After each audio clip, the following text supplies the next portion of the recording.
ਅਟਲ ਗੁਰ ਸੇਵੀ। ਐਨਸ ਸਹਿਜ ਸੁਭਾਏ, ਦਰਸ਼ਨ ਪਰਸਿਐ ਗੁਰੂ ਕੈ। ਜਨਮ ਮਰਨ ਦੁਖ ਜਾਏ, ਹੋਵੈ ਸਿਫਤ ਖਸਮੁੰਦੀ। ਨੂਰ ਅਰਸੋਂ ਕੁਰਸੋਂ ਚਟੀਐ, ਤੁਧ ਡਿਠੇ ਸੱਚੇ ਪਾਤਸ਼ਾਹ। ਮਲ ਜਨਮ ਜਨਮ ਦੀ ਕੱਟੀਐ, ਤੁਧ ਡਿਠੇ ਸੱਚੇ ਪਾਤਸ਼ਾਹ। ਮਲ ਜਨਮ ਜਨਮ ਦੀ ਕੱਟੀਐ। ਸਤਨਾਮ ਸ੍ਰੀ ਵਾਹਿਗੁਰੂ ਸਾਹਿਬ ਜੀਓ। ਵਡਹੰਸ ਮਹਲਾ ਤੀਜਾ। ਨਦਰੀ ਸਤਿਗੁਰ ਸੇਵੀਐ, ਨਦਰੀ ਸੇਵਾ ਹੋਏ। ਨਦਰੀ ਇਹੋ ਮਨ ਵਸ ਆਵੈ, ਨਦਰੀ ਮਨ ਨਿਰਮਲ ਹੋਏ। ਮੇਰੇ ਮਨ ਚੇਤ ਸੱਚਾ ਸੋਏ। ਏਕੋ ਚੇਤੇ ਤਾਂ ਸੁਖ ਪਾਵੈ, ਫਿਰ ਦੁਖ ਨਾ ਮੂਲੇ ਹੋਏ। ਨਦਰੀ ਸਤਿਗੁਰ ਸੇਵੀਐ, ਨਦਰੀ ਸੇਵਾ ਹੋਏ। ਵਾਹਿਗੁਰੂ ਜੀ ਕਾ ਖਾਲਸਾ, ਵਾਹਿਗੁਰੂ ਜੀ ਕੀ ਫਤਿਹ। 10 ਪਾਤਸ਼ਾਹੀਆਂ ਦੇ ਆਤਮਿਕ ਸਰੂਪ। ਗੁਰਗੱਦੀ ਆਸਨਾਂ ਤੇ ਬਿਰਾਜਮਾਨ ਸਾਹਿਬ ਸਤਿਗੁਰੂ ਗੁਰੂ ਗ੍ਰੰਥ ਸਾਹਿਬ ਜੀਆਂ ਦੀ ਪਾਵਨ ਪਵਿੱਤਰ ਹਜ਼ੂਰੀ ਦਾ ਆਨੰਦ ਮਾਣ ਰਹੀ ਗੁਰੂ ਕੀ ਸੰਗਤ। ਆਪ ਸੰਗਤਾਂ ਨੇ ਸਤਿਗੁਰਾਂ ਦੀ ਗੁਰਬਾਣੀ ਕੀਰਤਨ ਔਰ ਨਿਤਨੇਮ ਦੇ ਰੂਪ ਦੇ ਵਿੱਚ ਸਰਵਣ ਕੀਤੀ ਹੈ। ਇਸ ਵੇਲੇ ਲੜੀਵਾਰ ਗੁਰਬਾਣੀ ਦੀ ਕਥਾ ਜੋ ਸਤਿਗੁਰੂ ਜੀ ਸਾਨੂੰ ਅੰਮ੍ਰਿਤ ਵੇਲੇ ਬਖਸ਼ਿਸ਼ ਕਰਦੇ ਨੇ, ਆਓ ਕੁਝ ਸਮੇਂ ਲਈ ਆਪਣੇ ਧਿਆਨ ਨੂੰ ਟਿਕਾਈਏ, ਆਪਣੇ ਮਨ ਨੂੰ ਟਿਕਾਈਏ। ਗੁਰੂ ਚਰਨਾਂ ਦੇ ਵਿੱਚ ਭਾਵਨਾ ਦੇ ਨਾਲ, ਸ਼ਰਧਾ ਦੇ ਨਾਲ ਅਗੰਮੀ ਬਚਨ ਸਤਿਗੁਰਾਂ ਦੇ ਸਰਵਣ ਕਰੀਏ।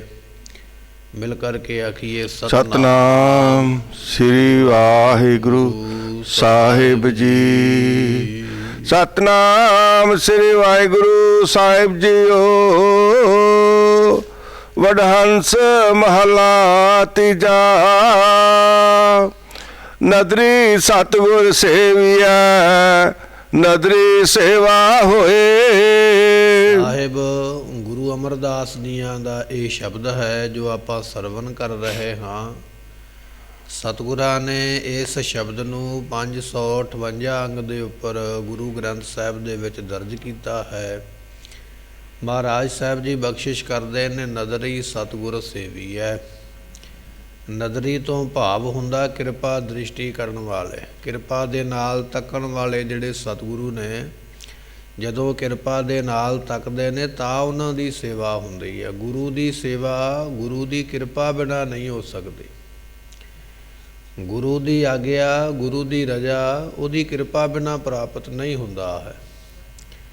ਬੇਅੰਤ ਸਾਖੀਆਂ ਜੇ ਆਪਾਂ ਸਰਵਣ ਕਰਨ ਜਾਈਏ ਤੇ ਬੇਅੰਤ ਇਤਿਹਾਸ ਵਿੱਚੋਂ ਐਸੀਆਂ ਸਾਖੀਆਂ ਪ੍ਰਾਪਤ ਹੋ ਜਾਂਦੀਆਂ ਕਿ ਜਿਹੜੇ ਪ੍ਰੇਮ ਵਾਲੇ ਸਨ, ਨੇਮ ਵਾਲੇ ਗੁਰੂ ਕੇ ਸਿੱਖ ਸਨ, ਉਹਨਾਂ ਨੇ ਕਿਰਪਾ ਮੰਗੀ ਹੈ ਸਤਿਗੁਰਾਂ ਦੀ। ਸਤਿਗੁਰੂ ਤੁਹਾਡੀ ਕਿਰਪਾ ਚਾਹੀਦੀ ਹੈ, ਤੁਹਾਡੀ ਮਿਹਰ ਚਾਹੀਦੀ ਹੈ, ਮੈਨੂੰ ਇਸ ਤੋਂ ਬਿਨਾਂ ਹੋਰ ਕੁਝ ਨਹੀਂ ਚਾਹੀਦਾ ਹੈ। ਭਾਈ ਸਾਹਿਬ ਭਾਈ ਬਾਲਾ ਜੀ ਗੁਰੂ ਨਾਨਕ ਸਾਹਿਬ ਮਹਾਰਾਜ ਜੀਆਂ ਦੇ ਨਾਲ ਜਿਸ ਵੇਲੇ ਯਾਤਰਾ ਨੂੰ ਚੱਲਣ ਲੱਗੇ ਤੇ ਸਤਿਗੁਰਾਂ ਨੇ ਆਖਿਆ, ਭਾਈ ਬਾਲਾ ਜੀ ਕੀ ਚਾਹੀਦਾ, ਕੋਈ ਮੰਗ ਹੈ? ਕਹਿਣ ਲੱਗਾ, ਮਹਾਰਾਜ ਇੱਕੋ ਹੀ ਮੰਗ ਹੈ, ਮੈਂ ਸਦਾ ਹੀ ਤੁਹਾਡੀ ਆਗਿਆ ਵਿੱਚ ਰਵਾਂ, ਤੁਹਾਡੀ ਰਜ਼ਾ ਵਿੱਚ ਰਵਾਂ, ਬਸ ਇਹੋ ਹੀ ਮੇਰੇ ਮਨ ਦਾ ਮਨੋਰਥ ਹੈ। ਸਤਿਗੁਰੂ ਪਾਤਸ਼ਾਹ ਕਹਿਣ ਲੱਗੇ, ਨਦਰੀ ਸਤਿਗੁਰ ਸੇਵੀ ਹੈ। ਜਿਨ੍ਹਾਂ ਦੇ ਉੱਪਰ ਕਿਰਪਾ ਹੁੰਦੀ ਹੈ, ਸਤਿਗੁਰੂ ਦੀ ਸੇਵਾ ਵੀ ਉਹੀ ਕਰ ਸਕਦੇ, ਕਿਰਪਾ ਬਿਨਾਂ ਸੇਵਾ ਨਹੀਂ। ਤੇ ਭਾਈ ਬਾਲਾ ਜੀ ਹਮੇਸ਼ਾ ਸੇਵਾ ਦੇ ਵਿੱਚ ਹੀ ਰਹੇ। ਮਹਾਰਾਜ ਕਹਿਣ ਲੱਗੇ, ਭਾਈ ਇਸੇ ਤਰ੍ਹਾਂ ਨਦਰੀ ਤੋਂ ਭਾਵ ਹੁੰਦਾ ਜਿਨ੍ਹਾਂ ਦੇ ਕੋਲ ਗਿਆਨ ਤੇ ਵੈਰਾਗ ਦਾ ਨੇਤਰ ਹੈ। ਸਾਡੀਆਂ ਦੋ ਅੱਖਾਂ ਨੇ ਨਾ, ਇਸੇ ਤਰ੍ਹਾਂ ਜਿਸ ਗੁਰੂ ਦੇ ਕੋਲ ਗਿਆਨ ਤੇ ਵੈਰਾਗ ਹੈ, ਗੁਰੂ ਉਸ ਨੂੰ ਆਖਿਆ ਜਾਂਦਾ। ਹੁਣ ਗੁਰੂ ਤੇ ਧਰਤੀ ਤੇ ਬੜੇ ਤੁਰੇ ਫਿਰਦੇ, ਬੜੇ ਬਣੇ ਹੋਏ, ਕੋਈ ਗੁਰੂ ਆਖਦਾ, ਕੋਈ ਸੰਤ ਆਖਦਾ, ਕੋਈ ਸਾਧੂ ਆਖਦਾ, ਕੋਈ ਮਹਾਤਮਾ, ਕੋਈ ਬ੍ਰਹਮ ਗਿਆਨੀ ਆਪਣੇ ਨਾਮ ਦੇ ਪਿੱਛੇ ਲਵਾਉਂਦਾ। ਪਰ ਗੁਰੂ ਉਹ ਹੈ ਜਿਹਦੇ ਕੋਲ ਗਿਆਨ ਦਾ ਨੇਤਰ ਹੈ, ਜਿਹੜਾ ਗਿਆਨ ਦੀ ਰੋਸ਼ਨੀ ਦੇ ਸਕਦਾ ਹੋਵੇ। ਜਿਵੇਂ ਧੰਨ ਗੁਰੂ ਪਾਤਸ਼ਾਹ ਜੀਆਂ ਨੇ ਸਾਨੂੰ ਇਹ ਗਿਆਨ ਦੀ ਰੋਸ਼ਨੀ ਦੇਣ ਵਾਸਤੇ ਗੁਰੂ ਗ੍ਰੰਥ ਸਾਹਿਬ ਦੀ ਬਾਣੀ ਸਾਨੂੰ ਬਖਸ਼ਿਸ਼ ਕੀਤੀ ਹੈ ਕਿ ਸਾਡੇ ਸਿੱਖ ਪੜ੍ਹ ਕੇ ਗਿਆਨਵਾਨ ਹੋ ਜਾਣ ਅਤੇ ਸੰਸਾਰ ਤੋਂ ਮੁਕਤ ਹੋ ਜਾਣ। ਦੁਨੀਆ ਵਿੱਚ ਇਹੋ ਜਿਹੇ ਪਖੰਡੀ ਗੁਰੂ ਵੀ ਹੋਏ ਨੇ ਜਿਨ੍ਹਾਂ ਨੇ ਸਤਿਗੁਰਾਂ ਦੇ ਵੱਲ ਵੇਖ ਕੇ ਆਪਣੇ ਆਪ ਨੂੰ ਗੁਰੂ ਬਣਾਉਣ ਦਾ ਯਤਨ ਵੀ ਕੀਤਾ ਔਰ ਆਪਣੇ ਗ੍ਰੰਥ ਲਿਖਣ ਦਾ ਵੀ ਯਤਨ ਕੀਤਾ ਵੀ ਅਸੀਂ ਵੀ ਗ੍ਰੰਥ ਲਿਖ ਲਵਾਂਗੇ। ਅਤੇ ਗ੍ਰੰਥ ਲਿਖ ਕੇ ਕੀ ਕੀਤਾ, ਵਿੱਚ ਫੋਟੋਆਂ ਲਾ ਦਿੱਤੀਆਂ ਆਪਣੀਆਂ, ਵਿੱਚ ਲਿਖ ਦਿੱਤਾ ਮੈਂ ਉੱਥੇ ਗਿਆ ਸੀ, ਉੱਥੇ ਮੈਂ ਆਹ ਕੀਤਾ, ਫਿਰ ਮੈਂ ਉੱਧਰ ਗਿਆ, ਮੈਂ ਆਹ ਕੀਤਾ, ਬਸ ਆਹ ਕੁਝ ਹੀ ਗ੍ਰੰਥਾਂ ਵਿੱਚ ਲਿਖ ਛੱਡਿਆ।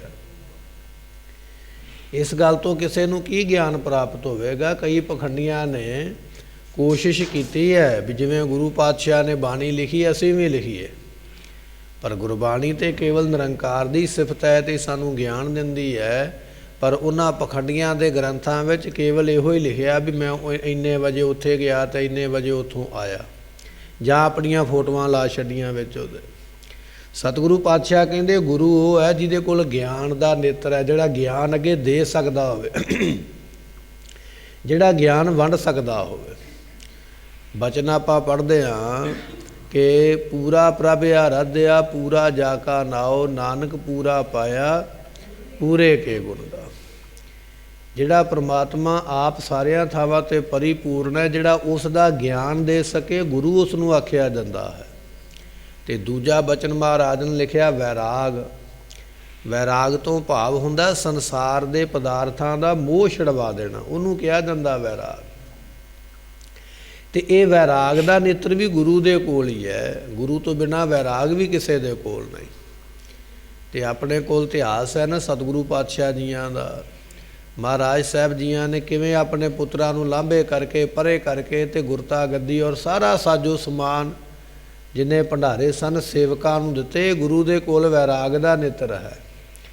ਦੁਨੀਆ ਆਪਣਿਆਂ ਦੇ ਵਾਸਤੇ ਤੇ ਭੱਜਦੀ ਹੈ, ਦੌੜਦੀ ਹੈ, ਆਪਣਿਆਂ ਦੇ ਵਾਸਤੇ ਤੇ ਬੜੀ ਮੁਸ਼ੱਕਤ ਕਰਦਾ ਮਨੁੱਖ ਕਿ ਮੇਰੇ ਬਾਲ ਬੱਚਿਆਂ ਵਾਸਤੇ ਮੈਂ ਇਹ ਕੁਝ ਕਰਾਂ, ਪਰ ਦੂਜੇ ਵਾਸਤੇ ਕੋਈ ਨਹੀਂ ਕਰਦਾ। ਸਤਿਗੁਰਾਂ ਦੇ ਕੋਲ ਇਹੋ ਜਿਹਾ ਵੈਰਾਗ ਹੈ ਕਿ ਉਹਨਾਂ ਨੇ ਵੈਰਾਗ ਨੂੰ ਦੇਣ ਵਾਸਤੇ ਪਹਿਲਾਂ ਆਪਣੇ ਉੱਪਰ ਲਾਗੂ ਕੀਤਾ। ਬਾਬਾ ਫਰੀਦ ਸਾਹਿਬ ਜੀ, ਬਾਬਾ ਕਬੀਰ ਸਾਹਿਬ ਜੀਆਂ ਦੀ ਬਾਣੀ ਆਪਾਂ ਪੜ੍ਹਦੇ ਹਾਂ, ਵੈਰਾਗ ਉਹਦੇ ਵਿੱਚੋਂ ਝਲਕਦਾ ਹੈ। ਕਬੀਰ ਗਰਭ ਨਾ ਕੀਜੀਐ ਉੱਚਾ ਦੇਖ ਆਵਾਸ, ਆਜ ਕਾਲ ਭੋਏ ਲਿਟਣਾ ਉੱਪਰ ਜਾ ਮੈਂ ਘਾਸ। ਬੰਦਿਆ ਤੂੰ ਵੈਰਾਗ ਇਹ ਮਨ ਵਿੱਚ ਲੈ ਕੇ ਆ ਵੀ ਜਿਸ ਘਰ ਦਾ ਮੈਂ ਹੰਕਾਰ ਕਰਦਾ ਪਿਆ ਹਾਂ ਵੀ ਮੇਰੇ ਕੋਲ ਵੱਡਾ ਘਰ ਹੈ, ਇੱਕ ਨਾ ਇੱਕ ਦਿਨ ਛੱਡ ਕੇ ਥੱਲੇ ਧਰਤੀ 'ਤੇ ਲੇਟਣਾ ਪੈਣਾ ਹੈ ਅਤੇ ਤੇਰੀ ਮੜੀ ਦੇ ਉੱਪਰ ਘਾਹ ਉੱਗ ਪੈਣਾ ਹੈ। ਐਸੀ ਤੇਰੀ ਹਾਲਤ ਹੋਣੀ। ਇਹ ਵੈਰਾਗ ਹੈ ਸੰਸਾਰ ਦਾ ਮੋਹ ਛੁਡਾਉਣ ਵਾਸਤੇ ਜੋ ਸਤਿਗੁਰਾਂ ਨੇ ਸਾਨੂੰ ਬਖਸ਼ਿਆ ਹੈ। ਆਪਣਾ ਘਰ ਛੱਡਣਾ, ਆਪਣਾ ਆਲ੍ਹਣਾ ਛੱਡਣਾ ਪੰਛੀਆਂ ਪਸ਼ੂਆਂ ਵਾਸਤੇ ਵੀ ਔਖਾ ਹੁੰਦਾ। ਕਿਤੇ ਕੋਈ ਪੰਛੀ ਰਹਿੰਦਾ ਹੋਵੇ ਨਾ ਅਤੇ ਉਹਦੇ ਉਸ ਆਲ੍ਹਣੇ ਨੂੰ ਬੰਦ ਕਰ ਦਈਏ ਅਤੇ ਉਹ ਕਿੰਨੇ ਮਹੀਨੇ ਉੱਥੇ ਆ ਕੇ ਫੇਰਾ ਪਾਉਂਦਾ ਵੀ ਮੈਂ ਇੱਥੇ ਰਹਿੰਦਾ ਸੀਗਾ। ਪੰਛੀ ਦੇ ਵਾਸਤੇ ਆਲ੍ਹਣਾ ਛੱਡਣਾ ਔਖਾ ਹੈ, ਪਸ਼ੂ ਵਾਸਤੇ ਘਰ ਛੱਡਣਾ ਔਖਾ ਹੈ, ਪਰ ਮਨੁੱਖ ਵਾਸਤੇ ਕਿੰਨਾ ਔਖਾ ਹੋਵੇਗਾ। 10ਵੇਂ ਪਾਤਸ਼ਾਹ ਮਹਾਰਾਜ ਜੀਆਂ ਨੇ ਝੱਟ ਹੀ ਆਪਣੇ ਅਨੰਦਪੁਰ ਸਾਹਿਬ ਦੇ ਘਰ ਨੂੰ ਛੱਡਿਆ। ਕਾਹਦੇ ਵਾਸਤੇ? ਸਾਨੂੰ ਇਨਸਾਫ ਦਿਵਾਉਣ ਵਾਸਤੇ, ਹੱਕ ਦਿਵਾਉਣ ਵਾਸਤੇ ਔਰ ਜ਼ੁਲਮ ਦੇ ਨਾਲ ਲੜਨ ਵਾਸਤੇ, ਇਹ ਸਿਖਲਾਈ ਦੇਣ ਵਾਸਤੇ ਪਾਤਸ਼ਾਹ ਨੇ ਇਹ ਕਰਤੱਵ ਕੀਤਾ। ਇੱਕ ਵਾਰੀ ਨਹੀਂ ਸੋਚਿਆ ਵੀ ਅਸੀਂ ਆਪਣਾ ਘਰ ਮਹਿਲ ਛੱਡ ਕੇ ਚੱਲੇ ਹਾਂ, ਐਸ਼ੋ ਆਰਾਮ ਛੱਡ ਕੇ ਚੱਲੇ ਹਾਂ, ਕਿਉਂਕਿ ਗੁਰੂ ਦੇ ਕੋਲ ਵੈਰਾਗ ਦਾ ਨੇਤਰ ਹੈ। ਉਹਨਾਂ ਨੇ ਪਦਾਰਥਾਂ ਨੂੰ ਨਾਸਵੰਤ ਸਮਝਿਆ ਹੈ। ਗੁਰੂ ਇਹੋ ਜਿਹਾ ਹੁੰਦਾ ਜਿਹੜਾ ਦੂਜੇ ਵਾਸਤੇ ਕੁਰਬਾਨੀ ਕਰੇ। ਅਤੇ ਅੱਜ ਦੇ ਪਖੰਡੀ ਗੁਰੂ 'ਤੇ ਕੰਡਾ ਵੱਜ ਜਾਵੇ ਪੈਰ ਵਿੱਚ ਅਤੇ ਅਖਬਾਰਾਂ ਦੀਆਂ ਸੁਰਖੀਆਂ ਵਿੱਚ ਆ ਜਾਂਦੇ, ਉਹ ਵੀ ਆਪਣੀ ਗਲਤੀ ਨਾਲ ਹੀ ਵਜ੍ਹਾ ਹੈ। ਗੁਰੂ ਕਹਿ ਦੇਣਾ ਔਰ ਗੁਰੂ ਬਣ ਜਾਣਾ, ਦੋਨਾਂ ਵਿੱਚ ਬੜਾ ਭਾਰੀ ਅੰਤਰ ਹੈ। ਕਹਿਣ ਨੂੰ ਤਾਂ ਜਿਹਦੇ ਮਰਜ਼ੀ ਕੋਲੋਂ ਕਹਾ ਲਈਏ, ਪਰ ਬਣਨਾ ਬੜਾ ਔਖਾ ਹੈ। ਮਹਾਰਾਜ ਕਹਿਣ ਲੱਗੇ ਨਦਰੀ ਸਤਿਗੁਰ ਸੇਵੀਐ। ਗੁਰੂ ਉਹ ਹੈ ਜਿਹਦੇ ਕੋਲ ਗਿਆਨ ਦਾ ਨੇਤਰ ਹੈ, ਜਿਹੜਾ ਤੈਨੂੰ ਰੋਸ਼ਨੀ ਦੇ ਸਕੇ, ਤੈਨੂੰ ਸੋਝੀ ਦੇ ਸਕੇ। ਜਿਹਦੇ ਕੋਲ ਵੈਰਾਗ ਦਾ ਨੇਤਰ ਹੋਵੇ, ਜਿਹੜਾ ਤੈਨੂੰ ਸੰਸਾਰ ਦੀ ਮੋਹ ਮਮਤਾ ਤੋਂ ਛੁਡਾ ਸਕੇ। ਐਸੇ ਗੁਰੂ ਦੀ ਜਦੋਂ ਤੂੰ ਸੇਵਾ ਕਰੇਂਗਾ ਨਾ, ਐਸੇ ਗੁਰੂ ਦੀ ਸੇਵਾ ਵੀ ਗੁਰੂ ਕਿਰਪਾ ਨਾਲ ਹੋਣੀ ਹੈ। ਗੁਰੂ ਕਿਰਪਾ ਬਿਨਾਂ ਸੇਵਾ ਨਹੀਂ ਹੁੰਦੀ ਹੈ। ਤੇ ਜਦੋਂ ਤੂੰ ਸੇਵਾ ਕਰੇਗਾ, ਨਦਰੀ ਸਤਿਗੁਰ ਸੇਵੀਐ, ਤੇ ਪਾਤਸ਼ਾਹ ਕਹਿਣ ਲੱਗੇ ਉਸ ਵੇਲੇ ਨਦਰੀ ਸੇਵਾ ਹੋਏ। ਫਿਰ ਉਹ ਗੁਰੂ ਦੀ ਸੇਵਾ ਕੀਤੀ, ਉਹ ਪਰਮਾਤਮਾ ਦੀ ਸੇਵਾ ਹੋ ਜਾਂਦੀ ਹੈ। ਗੁਰੂ ਦੀ ਸੇਵਾ ਦੇ ਵਿੱਚ ਪਰਮਾਤਮਾ ਦੀ ਸੇਵਾ ਹੈ, ਕਿਉਂਕਿ ਪਰਮਾਤਮਾ ਗੁਰੂ ਵਿੱਚ ਵਸਿਆ ਹੋਇਆ ਹੈ। ਸਤਿਗੁਰੂ ਪਾਤਸ਼ਾਹ ਮਹਾਰਾਜ ਕਹਿਣ ਲੱਗੇ ਸਤਿਪੁਰਖ ਜਨ ਸੇਵਿਆ, ਸਤਿਪੁਰਖ ਜਨ ਸਤਿਗੁਰ ਪੁਰਖ ਸੋ ਸਤਿਗੁਰ ਤਿਸ ਕਾ ਨਾਉ, ਤਿਸ ਕਾ ਸੰਗ ਸਿਖ ਉਦਰੈ, ਨਾਨਕ ਹਰਿ ਗੁਣ ਗਾਓ। ਮਹਾਰਾਜ ਜੀ ਦਾ ਬਾਣੀ ਦਾ ਬਚਨ ਸੁਖਮਨੀ ਸਾਹਿਬ ਦੇ ਵਿੱਚ ਹੈ ਕਿ ਗੁਰੂ ਉਹ ਹੈ ਜਿਹਨੇ ਪਰਮੇਸ਼ਰ ਨੂੰ ਜਾਣ ਲਿਆ, ਜਿਹਨੇ ਗੁਰੂ ਦੀ ਸੇਵਾ ਕਰ ਲਈ ਉਹਨੇ ਪਰਮੇਸ਼ਰ ਦੀ ਸੇਵਾ ਕਰ ਲਈ ਹੈ। ਮਹਾਰਾਜ ਕਹਿਣ ਲੱਗੇ ਨਦਰੀ ਸੇਵਾ ਹੋਏ ਤਾਂ ਉਹ ਜਿਹੜਾ ਕਿਰਪਾ ਦ੍ਰਿਸ਼ਟੀ ਕਰਨ ਵਾਲਾ ਪਰਮਾਤਮਾ ਹੈ ਉਹਦੀ ਸੇਵਾ ਹੁੰਦੀ ਹੈ। ਕਦੋਂ ਹੁੰਦੀ ਹੈ? ਜਦੋਂ ਤੂੰ ਗੁਰੂ ਦੀ ਸੇਵਾ ਕਰਦਾ। ਗੁਰੂ ਦੀ ਸੇਵਾ ਤੇ ਫਿਰ ਉਹ ਪਰਮਾਤਮਾ ਦੀ ਸੇਵਾ ਹੈ। ਨਦਰੀ ਇਹੋ ਮਨ ਵਸ ਆਵੈ, ਨਦਰੀ ਮਨ ਨਿਰਮਲ ਹੋਏ। ਮਨ ਹੈ ਨਾ, ਜੇ ਬੰਦਾ ਕਵੇ ਨਾ ਕਿ ਮੈਂ ਮਨ ਵਸ ਕਰ ਲਵਾਂਗਾ, ਤੇਰੇ ਵਸ ਕੀਤਿਆਂ ਵਸ ਮਨ ਨਹੀਂ ਹੋਣਾ, ਕਿਉਂਕਿ ਮਨ ਤੇਰੇ ਕੰਟਰੋਲ ਵਿੱਚ ਹੈ ਹੀ ਨਹੀਂ ਹੈ। ਮਨ ਕੋਈ ਸਰੀਰ ਦਾ ਅੰਗ ਨਹੀਂ ਵੀ ਜਿਹਨੂੰ ਫੜ ਕੇ ਬੈਠ ਜਾਵੇਗਾ। ਮਨ ਤੇ ਇੱਕ ਫੁਰਨਾ ਹੈ ਜਿਹੜਾ ਤੇਰੇ ਸੰਭਾਲਦਿਆਂ ਵੀ ਤੇਰੇ ਹੱਥੋਂ ਨਿਕਲ ਜਾਏਗਾ। ਮਨ ਵਸ ਆ ਜਾਵੇ, ਇਹ ਗੁਰੂ ਕਿਰਪਾ ਬਿਨਾਂ ਨਹੀਂ ਹੋ ਸਕਦਾ। ਸਤਿਗੁਰੂ ਪਾਤਸ਼ਾਹ ਮਹਾਰਾਜ ਕਹਿਣ ਲੱਗੇ ਨਦਰੀ ਇਹੋ ਮਨ ਵਸ ਆਵੈ। ਜਦੋਂ ਗੁਰੂ ਕਿਰਪਾ ਦ੍ਰਿਸ਼ਟੀ ਕਰਦਾ ਫਿਰ ਇਹ ਮਨ ਕਿਤੇ ਜਾਂਦਾ ਹੀ ਨਹੀਂ, ਐਸਾ ਵਸ ਵਿੱਚ ਆ ਜਾਂਦਾ, ਐਸਾ ਕਹਿਣੇ ਵਿੱਚ ਆ ਜਾਂਦਾ, ਹੁਕਮ ਦੇ ਵਿੱਚ ਆ ਜਾਂਦਾ ਹੈ, ਤੇ ਉਹ ਹੁਕਮ ਦੇ ਵਿੱਚ ਹੀ ਫਿਰ ਚੱਲਦਾ ਹੈ। ਮਨ ਕਦੇ ਵੀ ਉਹਨਾਂ ਦਾ ਭੜਕਦਾ ਨਹੀਂ ਹੈ, ਕਦੇ ਵੀ ਉਹਨਾਂ ਦਾ ਡੋਲਦਾ ਨਹੀਂ। ਤੇ ਸਤਿਗੁਰੂ ਪਾਤਸ਼ਾਹ ਕਹਿਣ ਲੱਗੇ ਨਦਰੀ ਮਨ ਨਿਰਮਲ ਹੋਏ। ਤੇ ਜਦੋਂ ਗੁਰੂ ਕਿਰਪਾ ਕਰਦਾ ਤੇ ਫਿਰ ਉਹਨਾਂ ਗੁਰਮੁਖਾਂ ਦਾ ਮਨ ਜਿਹੜਾ ਨਿਰਮਲ ਹੋ ਜਾਂਦਾ ਹੈ। ਨਿਰਮਲ ਵੀ ਉਦੋਂ ਹੁੰਦਾ ਜਦੋਂ ਗੁਰੂ ਰਹਿਮਤ ਕਰਦੇ ਨੇ, ਕਿਰਪਾ ਦ੍ਰਿਸ਼ਟੀ ਕਰਦੇ। ਗੁਰੂ ਕਿਰਪਾ ਦ੍ਰਿਸ਼ਟੀ ਦੇ ਨਾਲ ਮਨ ਪਵਿੱਤਰ ਹੁੰਦਾ, ਔਰ ਗੁਰੂ ਦੀ ਕਿਰਪਾ ਦ੍ਰਿਸ਼ਟੀ ਦੇ ਨਾਲ ਮਨ ਵਸ ਵਿੱਚ ਆਉਂਦਾ ਹੈ। ਨਹੀਂ ਤੇ ਇਸ ਮਨ ਨੂੰ ਵਸ ਕਰਨਾ ਕਿਸੇ ਆਮ ਮਨੁੱਖ ਦੇ ਵਸ ਦੀ ਗੱਲ ਨਹੀਂ ਹੈ। ਮਹਾਰਾਜ ਜੀਆਂ ਦਾ ਬਚਨ ਹੈ ਮਨ ਜੀਤੈ ਜਗ ਜੀਤ। ਜਗਤ ਨੂੰ ਜਿੱਤਣਾ ਬੜਾ ਔਖਾ ਹੈ। ਅਸੀਂ ਆਪਣੇ ਪਰਿਵਾਰ ਦੇ ਮੈਂਬਰਾਂ ਨੂੰ ਜਿੱਤ ਨਹੀਂ ਸਕਦੇ। ਪਰਿਵਾਰ ਦੇ ਮੈਂਬਰਾਂ ਨੂੰ ਜਿੱਤ ਨਹੀਂ ਸਕਦੇ ਭਾਵ ਇਹ ਹੁੰਦਾ ਹੈ ਕਿ ਜੋ ਪਰਿਵਾਰ ਚਾਹੁੰਦਾ ਹੈ ਅਸੀਂ ਸਾਰਾ ਕੁਝ ਕਰ ਨਹੀਂ ਸਕਦੇ। ਪਰ ਦੁਨੀਆ ਜਿੱਤਣੀ, ਦੁਨੀਆ ਦੇ ਵਿਚਾਰ ਜਿੱਤਣੇ ਬੜੇ ਔਖੇ ਨੇ। ਦੁਨੀਆ ਨੂੰ ਕਹਿਣੇ ਵਿੱਚ ਲੈ ਕੇ ਆਉਣਾ ਬੜਾ ਔਖਾ। ਪਰ ਫਿਰ ਵੀ ਕੋਈ ਇਹੋ ਜਿਹਾ ਪ੍ਰਤਾਪੀ ਹੋਵੇ, ਕੋਈ ਬਲ ਵਾਲਾ, ਕੋਈ ਜ਼ੋਰ ਵਾਲਾ ਹੋਵੇ, ਹੋ ਸਕਦਾ ਦੁਨੀਆ ਜਿੱਤ ਕੇ ਲੈ ਆਵੇ, ਪਰ ਫਿਰ ਵੀ ਇਹ ਮਨ ਉਹਦੇ ਕੋਲੋਂ ਵੀ ਨਹੀਂ ਜਿੱਤਿਆ ਜਾਂਦਾ। ਏਡਾ ਭਾਰੀ ਇਹ ਮਨ ਹੈ ਜਿੱਤਣਾ। ਸੋ ਮਨ ਜਿੱਤਣਾ ਸੰਸਾਰ ਜਿੱਤਣ ਤੋਂ ਵੀ ਔਖਾ ਹੈ। ਸੰਸਾਰ ਜਿੱਤਣਾ ਵੀ ਕੋਈ ਸੌਖਾ ਨਹੀਂ ਹੈ। ਘਰ ਦੇ ਮੈਂਬਰ ਨਹੀਂ ਜਿੱਤੇ ਜਾਂਦੇ, ਉਹ ਨਹੀਂ ਕਹਿਣੇ ਵਿੱਚ ਆਉਂਦੇ। ਦੁਨੀਆ ਜਿੱਤਣੀ ਡਾਢੀ ਔਖੀ ਹੈ, ਪਰ ਮਨ ਉਸ ਤੋਂ ਵੀ ਔਖਾ ਹੈ। ਮਹਾਰਾਜ ਕਹਿਣ ਲੱਗੇ ਨਦਰੀ ਮਨ ਨਿਰਮਲ ਹੋਵੇ। ਪਰ ਜਿਨ੍ਹਾਂ ਉੱਪਰ ਗੁਰੂ ਰਹਿਮਤ ਹੁੰਦੀ ਹੈ, ਕਿਰਪਾ ਦ੍ਰਿਸ਼ਟੀ ਹੁੰਦੀ ਹੈ, ਉਹਨਾਂ ਦੇ ਮਨ ਪਵਿੱਤਰ ਹੋ ਜਾਂਦੇ ਹਨ। ਮੇਰੇ ਮਨ ਚੇਤ ਸੱਚਾ ਸੋਏ। ਇਹ ਮੇਰਿਆ ਮਨਾ, ਤੂੰ ਉਸ ਨੂੰ ਚੇਤੇ ਕਰ। ਚੇਤੇ ਤੋਂ ਭਾਵ ਉਸ ਨੂੰ ਯਾਦ ਕਰ ਜਿਹੜਾ ਪਰਮਾਤਮਾ ਸੱਚਾ ਹੈ ਔਰ ਸਾਰੇ ਥਾਵਾਂ 'ਤੇ ਜਿਹੜਾ ਸੁਭਾਏਮਾਨ ਹੋ ਰਿਹਾ, ਜਿਸ ਦੀ ਜੋਤ ਸਾਰੇ ਥਾਵਾਂ 'ਤੇ ਵਿਆਪਕ ਹੋ ਰਹੀ ਹੈ। ਉਸ ਅਕਾਲ ਪੁਰਖ ਨੂੰ ਚੇਤੇ ਕਰ ਹੈ ਮੇਰੇ ਮਨਾ, ਉਹਨੂੰ ਯਾਦ ਕਰ। ਤੇ ਚੇਤੇ ਉਹਨੂੰ ਕੀਤਾ ਜਾਂਦਾ ਜਿਹੜਾ ਭੁੱਲਿਆ ਹੋਵੇ। ਕੇਵਲ ਇੱਕ ਸਾਨੂੰ ਰੱਬ ਭੁੱਲਿਆ ਹੈ, ਕੇਵਲ ਇੱਕ ਮੌਤ ਭੁੱਲੀ ਹੈ, ਬਾਕੀ ਸਭ ਕੁਝ ਯਾਦ ਹੈ। ਖਾਣਾ ਪੀਣਾ ਹੱਸਣਾ ਸੌਣਾ ਵਿਸਰ ਗਿਆ ਹੈ, ਮਰਨਾ ਮੌਤ ਭੁੱਲੀ ਹੈ ਤੇ ਰੱਬ ਵੀ ਭੁੱਲਿਆ। ਜਦੋਂ ਮੌਤ ਚੇਤੇ ਆ ਗਈ ਰੱਬ ਆਪਣੇ ਆਪ ਯਾਦ ਆਵੇਗਾ। ਜਦੋਂ ਸਾਡੇ ਤੋਂ ਕੋਈ ਸੰਕਟ ਪੈਂਦਾ ਨਾ, ਕੋਈ ਦੁੱਖ ਪੈਂਦਾ, ਅਸੀਂ ਉਸੇ ਵੇਲੇ ਗੁਰੂ ਨੂੰ ਯਾਦ ਕਰਦੇ, ਰੱਬ ਨੂੰ ਯਾਦ ਕਰਦੇ, ਕਿਉਂਕਿ ਸਾਨੂੰ ਲੱਗਦਾ ਹੈ ਸੰਕਟ ਸਾਨੂੰ ਮਾਰੇਗਾ। ਮੌਤ ਦਾ ਡਰ ਹੈ, ਮੌਤ ਦੇ ਡਰ ਦੇ ਨਾਲ ਰੱਬ ਦਾ ਨਾਮ ਚੇਤੇ ਆਉਂਦਾ। ਸਾਨੂੰ ਮੌਤ ਭੁੱਲੀ ਹੈ, ਰੱਬ ਵੀ ਭੁੱਲਿਆ ਹੋਇਆ।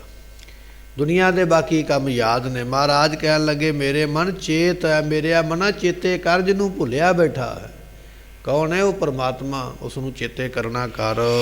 ਇੱਕੋ ਚੇਤੇ ਤਾਂ ਸੁਖ ਪਾਵੈ, ਫਿਰ ਦੁੱਖ ਨਾ ਮੂਲੇ ਹੋਏ। ਪਰਮਾਤਮਾ ਨੂੰ ਚੇਤੇ ਜਦੋਂ ਕਰੇਗਾ ਤਾਂ ਸੁਖ ਮਿਲਣਾ ਹੈ। ਅਸੀਂ ਸੁਖ ਲੈਣ ਵਾਸਤੇ ਦੁਨੀਆ ਦੇ ਜਿਹੜੇ ਕੰਮ ਨਹੀਂ ਕੀਤੇ ਜਾ ਸਕਦੇ ਉਹ ਵੀ ਕੰਮ ਕਰਦੇ ਹਾਂ। ਕੋਈ ਦੇਸ਼ ਦੇ ਵਿੱਚ ਜਾਂਦਾ ਹੈ, ਕੋਈ ਵਿਦੇਸ਼ ਦੇ ਵਿੱਚ ਜਾਂਦਾ ਹੈ, ਕੋਈ ਭੱਜਦਾ ਨੱਠਦਾ, ਕੋਈ ਦਿਨੇ ਨੌਕਰੀ, ਕੋਈ ਰਾਤ ਨੌਕਰੀ ਕਰਦਾ, ਕੋਈ ਦਿਨੇ ਬਿਜ਼ਨਸ ਕਰਦਾ ਪਿਆ, ਕੋਈ ਰਾਤ ਨੂੰ। ਦਿਨੇ ਰਾਤ ਲੋਕ ਜਿਹੜੇ ਨੇ ਦੌੜੇ ਫਿਰਦੇ, ਕਾਹਦੇ ਵਾਸਤੇ? ਕਿ ਮੈਨੂੰ ਹੋਰ ਸੁੱਖ ਮਿਲੇ, ਮੈਨੂੰ ਹੋਰ ਸੁੱਖ ਮਿਲੇ। ਪਰ ਦਿਨੇ ਰਾਤ ਕੰਮ ਕਰਨ ਵਾਲਿਆਂ ਦੇ ਕੋਲ ਵੀ ਸੁੱਖ ਨਹੀਂ ਹੈ, ਚੈਨ ਨਹੀਂ ਹੈ, ਬੇਰਾਮੀ ਹੈ। ਸੁੱਖ ਲੱਭਣ ਵਾਸਤੇ ਮਨੁੱਖ ਨੇ ਦੁਨੀਆ ਦੇ ਕੰਮ ਕੀਤੇ, ਬਹੁਤੀ ਮਾਇਆ, ਬਹੁਤੀ ਸ਼ੋਹਰਤ ਹੋਵੇਗੀ, ਸੁੱਖ ਲਵਾਂਗਾ, ਪਰ ਨਹੀਂ। ਸੁੱਖ ਮਿਲਣਾ ਹੈ ਪ੍ਰਮਾਤਮਾ ਦੇ ਨਾਮ ਦੇ ਨਾਲ। ਦੁਨੀਆ ਜਿੱਤਣ ਵਾਲਿਆਂ ਨੂੰ ਵੀ ਸੁੱਖ ਨਹੀਂ ਹੈ। ਮਹਾਨ ਸਿਕੰਦਰ ਹੋਇਆ ਨਾ ਦੁਨੀਆ ਦੇ ਵਿੱਚ, ਉਹਦੇ ਜੀਵਨ ਦੀ ਘਟਨਾ ਆਪਾਂ ਅੱਗੇ ਵੀ ਸਰਵਣ ਕੀਤੀ ਸੀ ਕਿ ਇੱਕ ਵਾਰੀ ਆਪਣੀ ਫੌਜ ਲੈ ਕੇ ਤੁਰਿਆ ਜਾਂਦਾ, ਕਿਸੇ ਮਹਾਤਮਾ ਨੂੰ ਸੁੱਤਾ ਪਿਆ ਵੇਖ ਕੇ ਹੈਰਾਨ ਹੋ ਗਿਆ, ਬੜੀ ਚੈਨ ਦੀ ਨੀਂਦ ਸੁੱਤਾ ਹੋਇਆ। ਮੇਰੀ ਇੰਨੀ ਫੌਜ ਲੰਘ ਕੇ ਗਈ ਹੈ, ਇੰਨੇ ਹਾਥੀ ਘੋੜੇ ਚੀਕਾਂ ਮਾਰਦੇ ਲੰਘੇ ਨੇ, ਹਿਣਕਦੇ ਲੰਘੇ ਨੇ, ਇੰਨੀਆਂ ਫੌਜਾਂ ਲੰਘੀਆਂ, ਲੱਖਾਂ ਦੀ ਗਿਣਤੀ ਵਿੱਚ ਬੜਾ ਸ਼ੋਰ ਸ਼ਰਾਬਾ ਹੁੰਦਾ, ਚੈਨ ਦੀ ਨੀਂਦ ਕਿਉਂ ਸੁੱਤਾ ਪਿਆ ਹੈ? ਮੈਂ ਏਡਾ ਵੱਡਾ ਰਾਜਾ, ਦੁਨੀਆ ਜਿੱਤਣ ਵਾਲਾ, ਮੈਨੂੰ ਇੰਨਾ ਚੈਨ ਨਹੀਂ ਜਿਹੜਾ ਇਹਨੂੰ ਪ੍ਰਾਪਤ ਹੋ ਗਿਆ। ਪਾਟਾ ਕੰਬਲ ਉਹਨੇ ਆਪਣੇ ਉੱਪਰ ਪੂਰਾ ਲਿਆ ਹੋਇਆ ਸੀ। ਤੇ ਕਹਿਣ ਲੱਗੇ, ਜਦੋਂ ਫਿਰ ਮਨ ਵਿੱਚ ਸ਼ੰਕਾ ਪੈਦਾ ਹੋਇਆ ਤੇ ਰਾਜੇ ਨੇ ਸੋਚਿਆ ਵੀ ਚਲੋ ਪੁੱਛ ਹੀ ਲਈਏ। ਜਾ ਕੇ ਉਠਾਇਆ ਉਸ ਸਾਧੂ ਨੂੰ, ਤੇ ਸਾਧੂ ਜਦੋਂ ਉੱਠਿਆ, ਉੱਠਦਿਆਂ ਨੇਤਰ ਖੋਲ੍ਹੇ, ਨੇਤਰ ਖੋਲ੍ਹ ਕੇ ਜਦੋਂ ਤੱਕਿਆ ਨਾ ਸਿਕੰਦਰ ਦੇ ਵੱਲ, ਤੇ ਉਹਨੇ ਝਾਟੀ ਮੂੰਹ ਆਖਿਆ, ਸਾਧੂ ਮਹਾਤਮਾ ਨੇ ਕਹਿਣ ਲੱਗਾ, ਆਓ ਸਿਕੰਦਰ, ਕਿਵੇਂ ਆਉਣਾ ਹੋਇਆ? ਬਾਦਸ਼ਾਹ ਸਿਕੰਦਰ ਹੈਰਾਨ ਹੋ ਗਿਆ ਵੀ ਮੈਂ ਤੇ ਇਹਨੂੰ ਦੱਸਿਆ ਨਹੀਂ ਵੀ ਮੈਂ ਸਿਕੰਦਰ ਹਾਂ, ਇਹਨੂੰ ਕਿਵੇਂ ਪਤਾ ਲੱਗ ਗਿਆ ਵੀ ਮੈਂ ਸਿਕੰਦਰ ਬਾਦਸ਼ਾਹ?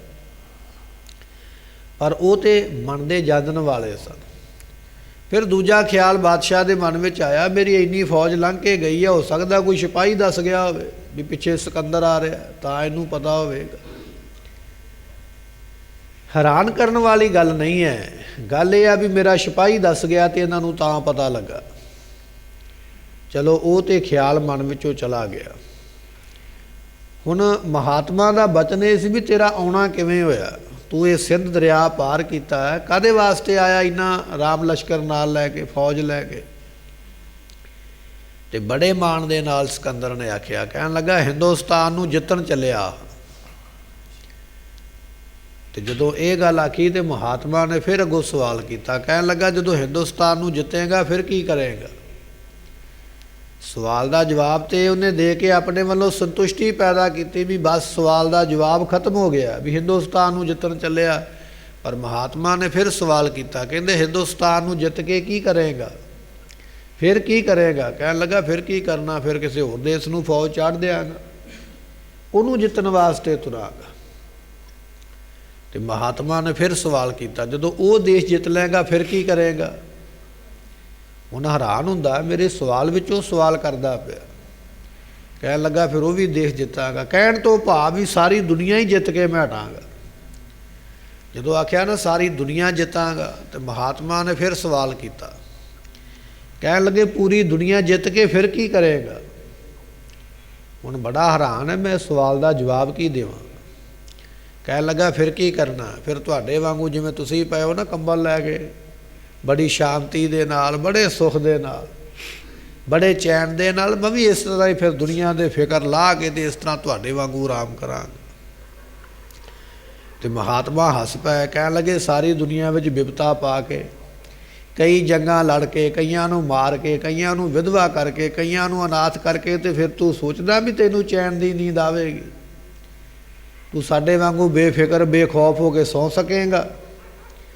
ਨਹੀਂ ਸੌਂ ਸਕੇਗਾ। ਜੇ ਚੈਨ ਦੀ ਨੀਂਦ ਲੈਣੀ ਚਾਹੁੰਦਾ ਤੇ ਛੱਡ ਆਪਣੀਆਂ ਫੌਜਾਂ ਦਾ ਸਾਥ ਤੇ ਬੈਠ ਸਾਡੇ ਕੋਲ, ਕਰ ਰੱਬ ਦੀ ਬੰਦਗੀ ਤੇ ਸਾਡੇ ਨਾਲ ਇੱਥੇ ਸੌਂ, ਫਿਰ ਚੈਨ ਹੀ ਚੈਨ ਹੈ। ਪਰ ਜਿਹੜਾ ਚੈਨ ਤੂੰ ਲੱਭਦਾ ਪਿਆ, ਸੁੱਖ ਲੱਭਦਾ ਪਿਆ, ਦੁਨੀਆ ਜਿੱਤ ਕੇ ਉਹ ਤੈਨੂੰ ਨਹੀਂ ਉਹ ਮਿਲਣਾ।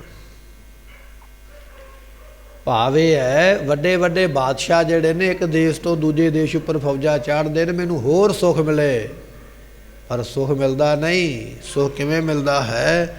ਮਹਾਰਾਜ ਕਹਿਣ ਲੱਗੇ, ਭਾਈ ਏਕੋ ਚੇਤੇ ਤਾਂ ਸੁੱਖ ਪਾਵੈ।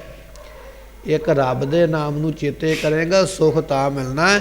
ਦੁਨੀਆ ਦੇ ਭਾਵੇਂ ਜਿੰਨੇ ਮਰਜ਼ੀ ਕੰਮ ਕਰ ਲਾ, ਦੌੜਿਆ ਫਿਰ, ਧਨ ਪਦਾਰਥ ਜਿੰਨੇ ਮਰਜ਼ੀ ਇਕੱਠੇ ਹੋ ਜਾਣ, ਦੁਨੀਆ ਦੇ ਤਮਾਮ ਕੰਮ ਕਰਨ ਦੇ ਨਾਲ ਸੁੱਖ ਨਹੀਂ ਉਹ ਮਿਲਣਾ।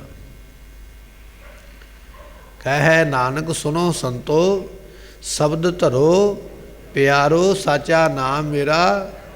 ਇਹ ਬਚਨ ਨੇ ਮਹਾਰਾਜ ਦੇ। ਜੇ ਸੁਖ ਪਾਉਣਾ ਚਾਹੁੰਦਾ ਤੇ ਨਾਮ ਦਾ ਆਸਰਾ ਲੈ, ਨਾਮ ਦੇ ਨਾਲ ਪਿਆਰ ਕਰ। ਸਤਿਗੁਰੂ ਪਾਤਸ਼ਾਹ ਮਹਾਰਾਜ ਕਹਿਣ ਲੱਗੇ ਏਕੋ ਚੇਤੇ ਤਾਂ ਸੁਖ ਪਾਵੈ। ਇੱਕ ਨੂੰ ਚੇਤੇ ਕਰੇਗਾ ਤਾਂ ਸੁਖ ਪ੍ਰਾਪਤ ਹੋਣਾ ਹੈ। ਤੇ ਪਾਤਸ਼ਾਹ ਕਹਿਣ ਲੱਗੇ ਦੁੱਖ ਨਾ ਮੂਲੇ ਹੋਏ, ਫਿਰ ਤੈਨੂੰ ਦੁੱਖ ਮੁੜ ਤੋਂ ਹੀ ਨਹੀਂ ਹੋਵੇਗਾ। ਦੁੱਖ ਤੇਰੇ ਨੇੜੇ ਹੀ ਨਹੀਂ ਆਵੇਗਾ, ਦੁੱਖ ਦਾ ਜਨਮ ਹੀ ਨਹੀਂ ਹੋਵੇਗਾ। ਦੁੱਖ ਤੇਰੇ ਇਹੋ ਜਿਹੇ ਦੂਰ ਚਲੇ ਜਾਣਗੇ।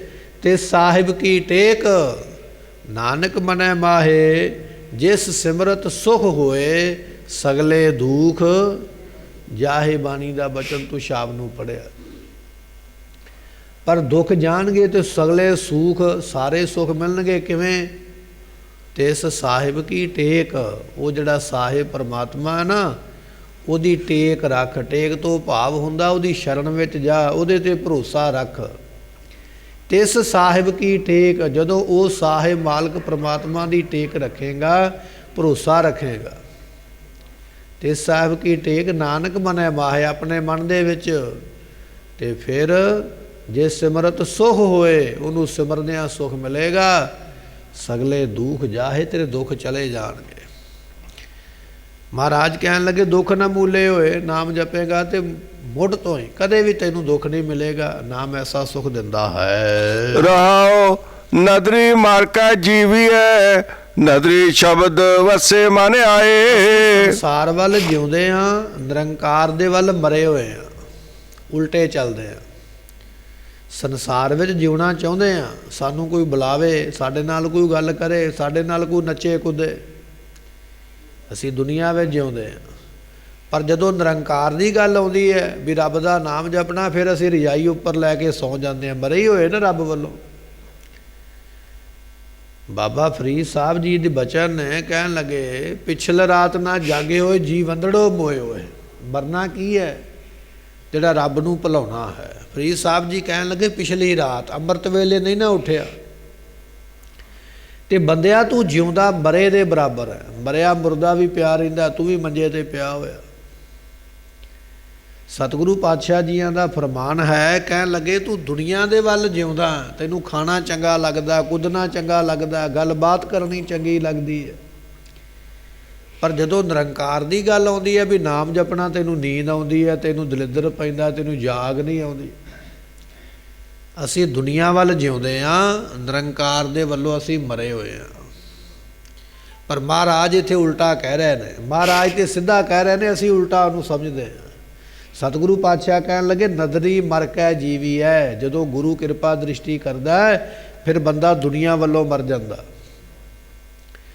ਕੋਈ ਚੰਗਾ ਕਹੀ ਜਾਵੇ, ਕੋਈ ਮਾੜਾ ਕਹੀ ਜਾਵੇ, ਕੋਈ ਆਖਦਾ ਵੀ ਤੂੰ ਕੱਪੜੇ ਕਿਹੋ ਜਿਹੇ ਪਾਏ ਨੇ, ਤੂੰ ਆਖਦਾ ਤੂੰ ਬੈਠਾ ਕਿਵੇਂ ਆ, ਤੂੰ ਖਲੋਤਾ ਕਿਵੇਂ ਆ, ਕੋਈ ਪਰਵਾਹ ਨਹੀਂ। ਮੈਂ ਦੁਨੀਆ ਵੱਲ ਆਪਣੇ ਆਪ ਨੂੰ ਮਰਿਆ ਸਮਝਿਆ ਹੈ। ਹੁਣ ਮਰੇ ਮੁਰਦੇ ਦੇ ਕੋਲ ਕੋਈ ਬੈਠ ਕੇ ਕਹੀ ਜਾਵੇ ਵੀ ਮੁਰਦੇ ਨੇ ਕੱਪੜੇ ਸਹੀ ਨਹੀਂ ਪਾਏ, ਤੇ ਇਹਨੇ ਉੱਠ ਕੇ ਕੱਪੜੇ ਬਦਲ ਥੋੜ੍ਹੀ ਲੈਣੇ ਨੇ। ਮੁਰਦਾ ਤੇ ਪਿਆ ਹੋਇਆ, ਜੋ ਮਰਜ਼ੀ ਕੋਈ ਕਹੀ ਜਾਵੇ। ਜੇ ਮੁਰਦੇ ਨੂੰ ਕਿਸੇ ਨੇ ਆਖਿਆ ਵੀ ਤੇਰੀ ਧੌਣ ਵਿੰਗੀ ਟੇਢੀ ਹੈ, ਤੇਰੀ ਲੱਤ ਸਿੱਧੀ ਨਹੀਂ ਹੈ, ਤੂੰ ਖਾਣਾ ਨਹੀਂ ਖਾਧਾ ਜਾਂ ਤੂੰ ਜ਼ਿਆਦਾ ਖਾ ਲਿਆ, ਤੇ ਮੁਰਦੇ ਨੇ ਜਵਾਬ ਕੋਈ ਨਹੀਂ ਦੇਣਾ। ਮਹਾਰਾਜ ਕਹਿੰਦੇ ਇਸ ਤਰ੍ਹਾਂ ਜਿਹੜੇ ਮੁਰਦੇ ਦੇ ਵਾਂਗ ਸੰਸਾਰ ਵੱਲ ਆਪਣੇ ਆਪ ਨੂੰ ਮੁਰਦਾ ਸਮਝਦੇ ਨੇ। ਦੁਨੀਆ ਜੋ ਮਰਜ਼ੀ ਕਵੇ, ਅਸੀਂ ਆਪਣੇ ਨਾਲੋਂ ਵੱਧ ਦੁਨੀਆ ਵੱਲ ਵੇਖ ਕੇ ਜਿਉਂਦੇ ਹਾਂ। ਅਸੀਂ ਆਪਣੇ ਲਈ ਨਹੀਂ, ਦੁਨੀਆ ਲਈ ਜਿਉਂਦੇ ਹਾਂ। ਫਲਾਣਾ ਕੀ ਆਖੇਗਾ, ਕੋਈ ਕੱਪੜਾ ਪਾਉਣਾ ਨਾ ਗਲ ਵਿੱਚ, ਇਹ ਨਹੀਂ ਵੇਖਣਾ ਵੀ ਉਹ ਮੈਨੂੰ ਚੰਗਾ ਲੱਗਾ, ਦੁਨੀਆ ਕੀ ਕਵੇਗੀ ਇਹ ਵੇਖੀਦਾ। ਮੈਂ ਉੱਠਦਾ ਪਿਆ, ਮੈਂ ਜਾਂਦਾ ਪਿਆ, ਮੈਂ ਗੱਲ ਕਰਦਾ, ਮੈਂ ਸੁੱਤਾ ਪਿਆ, ਮੈਂ ਨੱਚਦਾ ਪਿਆ, ਦੁਨੀਆ ਕੀ ਵੇਖਦੀ ਹੈ, ਕੀ ਕਰਦੀ ਹੈ, ਉਹਦੇ ਵੱਲ ਸਾਡਾ ਧਿਆਨ ਹੈ। ਪਰ ਮੁਰਦੇ ਨੂੰ ਜੋ ਮਰਜ਼ੀ, ਸਾਰੀ ਦੁਨੀਆ ਜੋ ਮਰਜ਼ੀ ਕਹੀ ਜਾਵੇ, ਮੁਰਦੇ ਨੂੰ ਫਿਕਰ ਹੀ ਕੋਈ ਨਹੀਂ, ਫਰਕ ਕੋਈ ਨਹੀਂ ਹੈ। ਮਹਾਰਾਜ ਕਹਿਣ ਲੱਗੇ ਜਦੋਂ ਦੁਨੀਆ ਦੇ ਵੱਲ ਤੂੰ ਮੁਰਦਾ ਹੋ ਜਾਵੇਗਾ, ਦੁਨੀਆ ਦੀ ਪਰਵਾਹ ਨਹੀਂ ਕਰੇਗਾ ਵੀ ਦੁਨੀਆ ਕੀ ਕਹਿੰਦੀ ਹੈ, ਤੇ ਪਾਤਸ਼ਾਹ ਕਹਿਣ ਲੱਗੇ ਉਸ ਵੇਲੇ ਫਿਰ ਜੀਵੀ ਹੈ, ਤੂੰ ਨਿਰੰਕਾਰ ਦੇ ਵੱਲ ਫਿਰ ਜਿਉਂਦਾ ਹੋ ਜਾਏਗਾ। ਸੰਸਾਰ ਵੱਲੋਂ ਮਰ ਗਿਆ, ਪਰਵਾਹ ਕੋਈ ਨਹੀਂ ਹੈ, ਫਿਕਰ ਕੋਈ ਨਹੀਂ ਹੈ, ਫਿਰ ਨਿਰੰਕਾਰ ਦੇ ਵੱਲ ਤੇਰਾ ਜਿਉਣਾ ਸ਼ੁਰੂ ਹੋ ਜਾਏਗਾ। ਉਧਰੋਂ ਤੈਨੂੰ ਗਿਆਨ ਮਿਲਦਾ ਹੈ। ਨਦਰੀ ਸ਼ਬਦ ਵਸੈ ਮਨ ਮਾਹੇ, ਜਦੋਂ ਗੁਰੂ ਦੀ ਕਿਰਪਾ ਦ੍ਰਿਸ਼ਟੀ ਹੁੰਦੀ ਹੈ, ਫਿਰ ਸ਼ਬਦ ਕਹੀਏ ਉਪਦੇਸ਼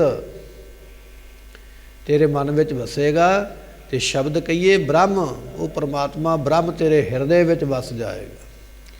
ਗੁਰੂ ਦੇ ਸ਼ਬਦ ਨੇ ਬ੍ਰਹਮ ਨੂੰ ਤੇਰੇ ਹਿਰਦੇ ਵਿੱਚ ਵਸਾ ਦੇਣਾ ਹੈ, ਪਰ ਉਦੋਂ ਵਸਾਉਣਾ ਜਦੋਂ ਦੁਨੀਆ ਵੱਲੋਂ ਆਪਣੇ ਆਪ ਨੂੰ ਮਰਿਆ ਘੋਸ਼ਿਤ ਕਰੇਗਾ, ਸਮਝੇਗਾ ਵੀ ਦੁਨੀਆ ਜੋ ਮਰਜ਼ੀ ਕਵੇ ਮੈਨੂੰ ਕੋਈ ਫਰਕ ਨਹੀਂ ਹੈ, ਮੈਂ ਤੇ ਗੁਰੂ ਦੇ ਸਿਧਾਂਤ 'ਤੇ ਚੱਲਣਾ। ਜਦੋਂ ਗੁਰੂ ਵਾਲੇ ਪਾਸੇ ਜਿਉਂਦਾ ਹੋਵੇਗਾ ਫਿਰ ਉਹ ਬ੍ਰਹਮ ਨੇ ਹਿਰਦੇ ਵਿੱਚ ਵਸਣਾ ਹੈ। ਨਦਰੀ ਹੁਕਮ ਬੁੱਝੀਐ ਹੁਕਮੇ ਰਹਿ ਸਮਾਏ। ਕਿਰਪਾ ਕਰੇ ਤੇ ਹੁਕਮ ਵੀ ਤਾਂ ਬੁੱਝਿਆ ਜਾਂਦਾ।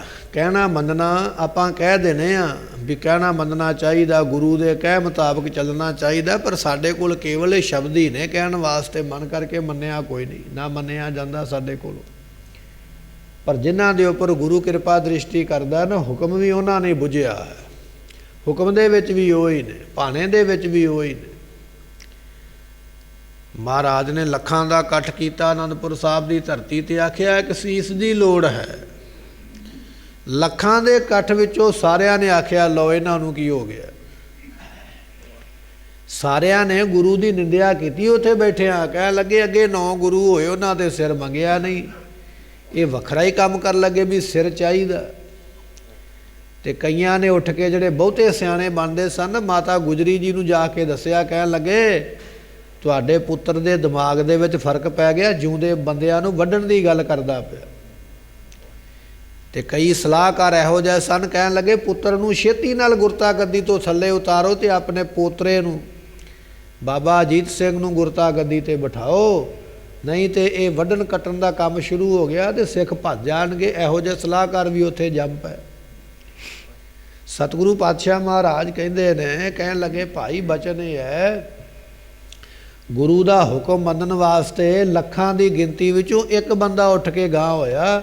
ਬਹੁਤੇ ਤੇ ਜਿਹੜੇ ਕਹਿੰਦੇ ਸਨ ਵੀ ਅਸੀਂ ਗੁਰਦੁਆਰੇ ਦਾ ਥੰਮ ਆ, ਵੀ ਸਾਡੇ ਬਿਨਾਂ ਤੇ ਗੁਰਦੁਆਰਾ ਚੱਲਦਾ ਨਹੀਂ, ਗੁਰੂ ਘਰ ਚੱਲਦਾ ਨਹੀਂ, ਉਹਨਾਂ ਨੇ ਤੇ ਆਖਿਆ ਵੀ ਗੁਰੂ ਕਮਲਾ ਹੋ ਗਿਆ, ਬੰਦੇ ਵੱਢਣ ਦੀ ਗੱਲ ਕਰਦਾ ਪਿਆ, ਪੋਤਰੇ ਨੂੰ ਗੱਦੀ ਤੇ ਬਿਠਾਓ।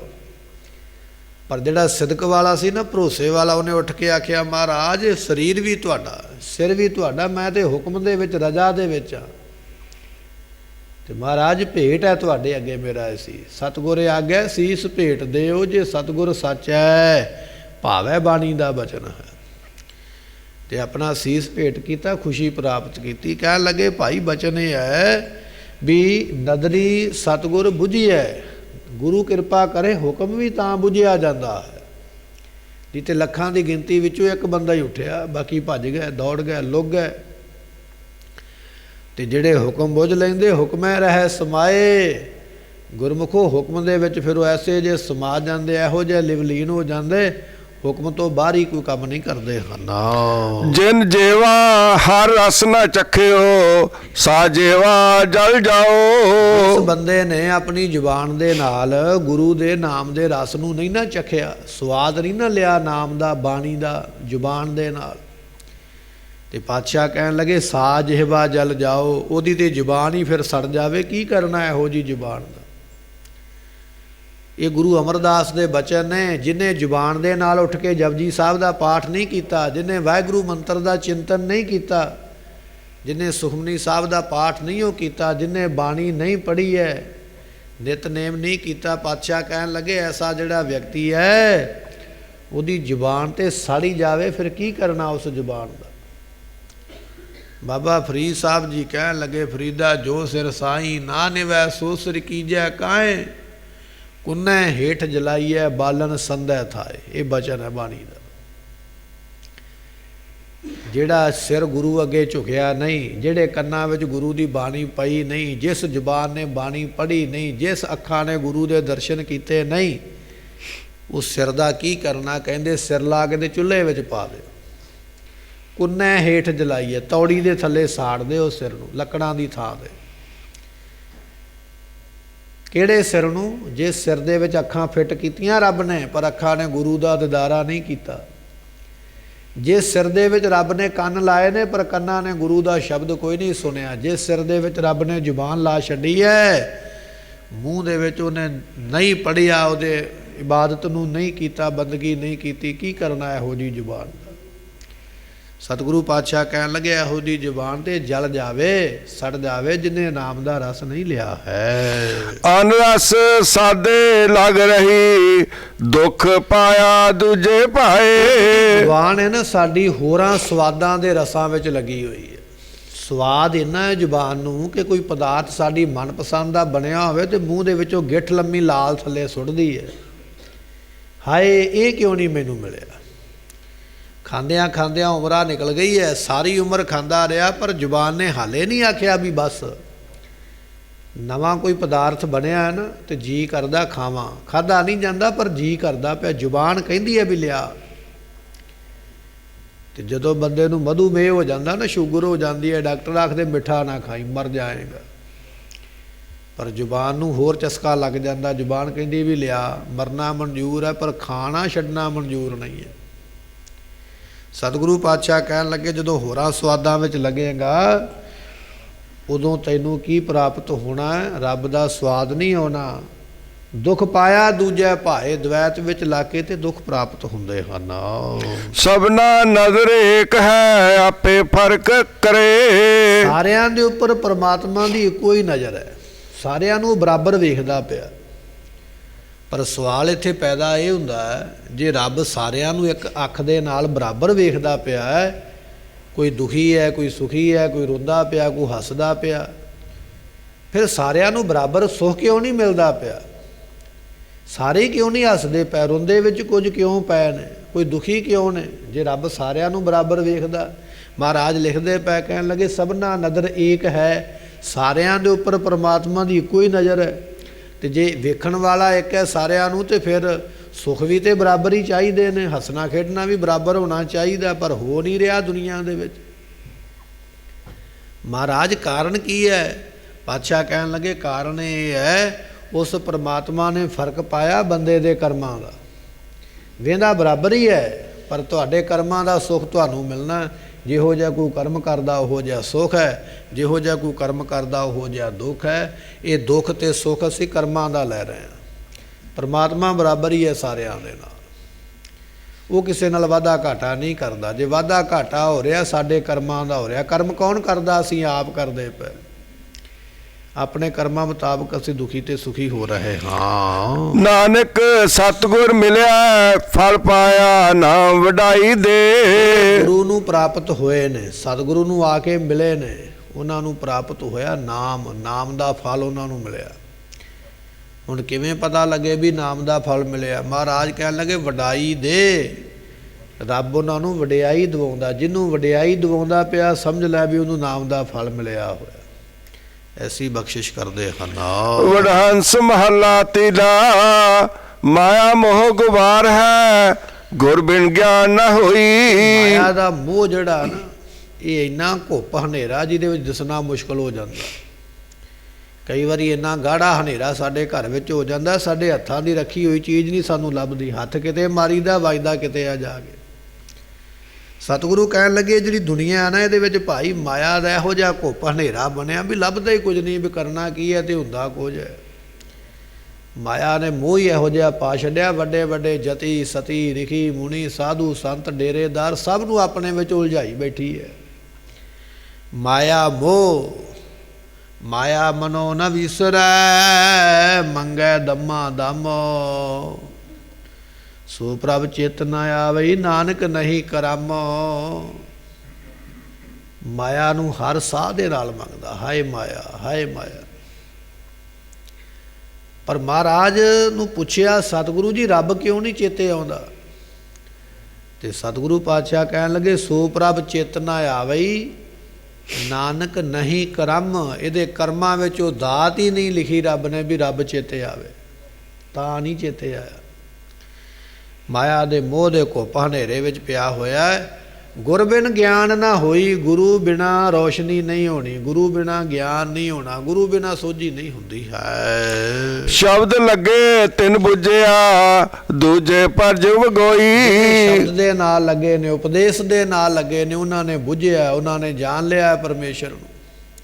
ਜਿਹੜੇ ਦਵੈਤ ਵਿੱਚ ਪਏ ਹੋਏ ਨੇ, ਦਵੈਤ ਵਿੱਚ ਪਈ ਹੋਈ ਪ੍ਰਜਾ ਜਿਹੜੀ ਹੈ ਵਗੋਈ ਕਹੀਏ ਖਰਾਬ ਹੋ ਰਹੀ, ਜਿਹੜੇ ਦਵੈਤ ਵਿੱਚ ਪਏ ਨੇ, ਈਰਖਾ ਵਿੱਚ ਪਏ ਨੇ, ਮੋਹ ਵਿੱਚ ਪਏ ਨੇ, ਮਮਤਾ ਵਿੱਚ ਪਏ ਨੇ, ਮਾਇਆ ਦੇ ਵਿੱਚ ਪਏ ਨੇ, ਉਹ ਪਰਜਾ ਦੁਨੀਆ ਦੇ ਤਮਾਮ ਲੋਕ ਦੁਖੀ ਹੋ ਰਹੇ, ਖਰਾਬ ਹੋ ਰਹੇ ਨੇ।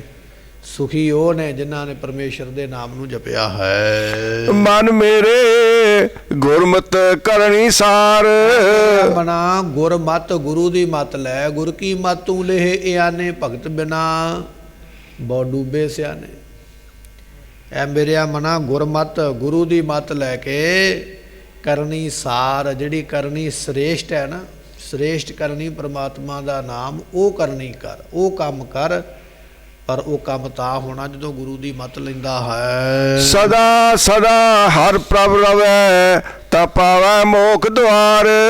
ਪਰਮਾਤਮਾ ਦੇ ਨਾਮ ਨੂੰ ਸਦਾ ਸਦਾ ਲਈ ਜਪਿਆ ਕਰ। ਸਾਡਾ ਸਵਾਲ ਹੁੰਦਾ ਕਈ ਵਾਰੀ ਵੀ ਨਾਮ ਕਦੋਂ ਜਪਣਾ ਚਾਹੀਦਾ, ਜਾਂ ਸਾਡਾ ਸਵਾਲ ਹੁੰਦਾ ਵੀ ਨਾਮ ਕਿੰਨਾ ਕੁ ਜਪਣਾ ਚਾਹੀਦਾ। ਅਸੀਂ ਡਾਕਟਰ ਦੇ ਕੋਲ ਜਾਂਦੇ ਹਾਂ, ਉਹਨਾਂ ਨੂੰ ਪੁੱਛਦੇ ਦਵਾਈ ਕਦੋਂ ਖਾਣੀ ਹੈ, ਫਿਰ ਇਹ ਵੀ ਪੁੱਛਦੇ ਹਾਂ ਵੀ ਕਿੰਨੀ ਕਿੰਨੀ ਖਾਣੀ ਹੈ। ਗੁਰੂ ਵੀ ਵੈਦ ਹੈ, ਗੁਰੂ ਕੋਲ ਆ ਗਏ, ਮਹਾਰਾਜ ਨਾਮ ਕਦੋਂ ਜਪਣਾ ਚਾਹੀਦਾ, ਕਿੰਨਾ ਕੁ ਜਪਣਾ ਚਾਹੀਦਾ। ਸਤਿਗੁਰੂ ਪਾਤਸ਼ਾਹ ਕਹਿਣ ਲੱਗੇ ਸਦਾ ਸਦਾ ਪ੍ਰਭ ਰਵੈ। ਇੱਥੇ ਲਿਮਟ ਕੋਈ ਨਹੀਂ ਹੈ, ਸਮਾਂ ਕੋਈ ਨਹੀਂ ਹੈ, ਪਾਬੰਦੀ ਕੋਈ ਨਹੀਂ ਹੈ ਵੀ ਇੱਕ ਪਾਠ ਕਰਨ ਤੋਂ ਬਾਅਦ ਦੂਜਾ ਕਰੇਗਾ ਤੇ ਤੈਨੂੰ ਦੁੱਖ ਹੋਵੇਗਾ, ਨਹੀਂ। ਜਿੰਨੇ ਤੇਰੇ ਸਵਾਸ ਨੇ ਓਨਾ ਹੀ ਨਾਮ ਜਪ, ਓਨਾ ਹੀ ਉਹਨੂੰ ਧਿਆ, ਤੇ ਫਿਰ ਤੈਨੂੰ ਮੁਕਤੀ ਦਾ ਦਰਵਾਜ਼ਾ, ਮੋਕਸ਼ ਦਾ ਦਰਵਾਜ਼ਾ ਤੈਨੂੰ ਪ੍ਰਾਪਤ ਹੋਵੇਗਾ ਜਦੋਂ ਉਹਦੇ ਨਾਮ ਨੂੰ ਜਪਦਾ ਹੈ। ਰਹਾਓ ਗੁਣਾ ਕਾ ਨਿਦਾਨ ਏਕ ਹੈ, ਆਪੇ ਦੇ ਤਾਂ ਕੋ ਪਾਏ। ਗੁਣਾਂ ਦਾ ਨਿਧਾਨ, ਗੁਣਾਂ ਦਾ ਖਜ਼ਾਨਾ ਪਰਮਾਤਮਾ ਦਾ ਨਾਮ ਹੀ ਹੈ। ਜਿਹਨੂੰ ਪਰਮਾਤਮਾ ਦਿੰਦਾ ਹੈ, ਇਹ ਨਾਮ ਦਾ ਖਜ਼ਾਨਾ ਪ੍ਰਾਪਤ ਵੀ ਉਹਨੂੰ ਹੁੰਦਾ ਹੈ। ਉਹਦੀ ਕਿਰਪਾ ਬਿਨਾ, ਗੁਰੂ ਕਿਰਪਾ ਬਿਨਾ ਨਾਮ ਦਾ ਖਜ਼ਾਨਾ ਪ੍ਰਾਪਤ ਨਹੀਂ ਹੁੰਦਾ ਹੈ। ਬਿਨਾਵੈ ਸਭ ਵਿਛੜੀ, ਗੁਰ ਕੇ ਸ਼ਬਦ ਮਿਲਾਏ। ਨਾਮ ਤੋਂ ਬਿਨਾ ਸਾਰੀ ਦੁਨੀਆ ਗੁਰੂ ਨਾਲੋਂ ਵੀ ਵਿਛੜੀ ਹੋਈ ਹੈ, ਪਰਮਾਤਮਾ ਨਾਲੋਂ ਵੀ ਟੁੱਟੀ ਹੋਈ ਹੈ। ਜਿਹਨੇ ਨਾਮ ਨਹੀਂ ਜਪਿਆ ਉਹ ਗੁਰੂ ਪਰਮੇਸ਼ਰ ਦੋਨਾਂ ਨਾਲੋਂ ਟੁੱਟਿਆ ਹੋਇਆ। ਸਤਿਗੁਰੂ ਫਿਰ ਮਿਲਾਪ ਕਿਵੇਂ ਹੁੰਦਾ? ਕਹਿਣ ਲੱਗੇ ਗੁਰ ਸ਼ਬਦ ਮਿਲਾਵਾ ਹੋਏ। ਜਦੋਂ ਗੁਰੂ ਦੇ ਸ਼ਬਦ ਦੇ ਨਾਲ, ਗੁਰੂ ਦੇ ਉਪਦੇਸ਼ ਦੇ ਨਾਲ ਮਿਲੇਗਾ, ਜੁੜੇਗਾ, ਤਾਂ ਤੇਰਾ ਮਿਲਾਪ ਹੋਣਾ ਪਰਮੇਸ਼ਰ ਦੇ ਨਾਲ। ਗੁਰ ਕਾ ਸ਼ਬਦ ਉਜਾਰੋ ਦੀਪਾ, ਗੁਰੂ ਦੇ ਸ਼ਬਦ ਦਾ ਦੀਵਾ ਜਦੋਂ ਹਿਰਦੇ ਵਿੱਚ ਜਗਾਵੇਂਗਾ, ਫਿਰ ਤੇਰਾ ਪ੍ਰਮਾਤਮਾ ਨਾਲ ਮਿਲਾਪ ਹੁੰਦਾ ਹੈ। ਮੇਰੀ ਮੇਰੀ ਕਰਦੇ ਘਟ ਗਏ, ਤਿੰਨਾ ਹੱਥ ਕਿਹੋ ਨਾ ਆਇਆ। ਪਾਤਸ਼ਾਹ ਕਹਿੰਦੇ ਮੇਰੀ ਮੇਰੀ ਕਰਦਿਆਂ ਇਸ ਦੁਨੀਆ ਵਿੱਚ ਤੇਰੇ ਤੋਂ ਪਹਿਲਾਂ ਪਤਾ ਨਹੀਂ ਕਿੰਨੇ ਰਾਜੇ, ਮਹਾਰਾਜੇ, ਵਜ਼ੀਰ ਆਏ, ਅਮੀਰ ਆਏ, ਧਨਾੜ ਆਏ। ਉਹਨਾਂ ਨੇ ਆਖਿਆ ਆ ਮੇਰਾ, ਆ ਮੇਰਾ, ਆ ਮੇਰਾ, ਮੇਰੀ ਮੇਰੀ ਕਰਦੇ ਘਟ ਗਏ। ਘਟ ਗਏ ਤੋਂ ਭਾਵ ਹੁੰਦਾ ਮਰ ਗਏ। ਮੇਰਾ ਮੇਰਾ ਕਰਦਿਆਂ ਮਰ ਗਿਆ। ਮੇਰੀ ਮੇਰੀ ਕਰਤੇ ਜਨਮ ਗਇਓ, ਜਨਮ ਮੁੱਕ ਗਿਆ। ਮੇਰੀ ਮੇਰੀ ਖਤਮ ਨਹੀਂ ਹੋਈ, ਘਟ ਗਏ, ਮਰ ਗਏ। ਤੇ ਪਾਤਸ਼ਾਹ ਕਹਿਣ ਲੱਗੇ ਭਾਈ ਬਚਨ ਹੀ ਅੱਗੇ ਆ ਗਿਆ, ਤਿੰਨਾਂ ਹੱਥ ਕਿਹੋ ਨਾ ਆਇਆ। ਉਹਨਾਂ ਦੇ ਹੱਥ ਵਿੱਚ ਕੁਝ ਵੀ ਨਹੀਂ ਆਇਆ, ਖਾਲੀ ਹੱਥੀ ਦੁਨੀਆ ਤੋਂ ਗਏ, ਸਿਕੰਦਰ ਵਰਗੇ। ਪਰ ਜਿੰਨਾ ਚਿਰ ਜਿਉਂਦੇ ਰਹੇ ਮੇਰੀ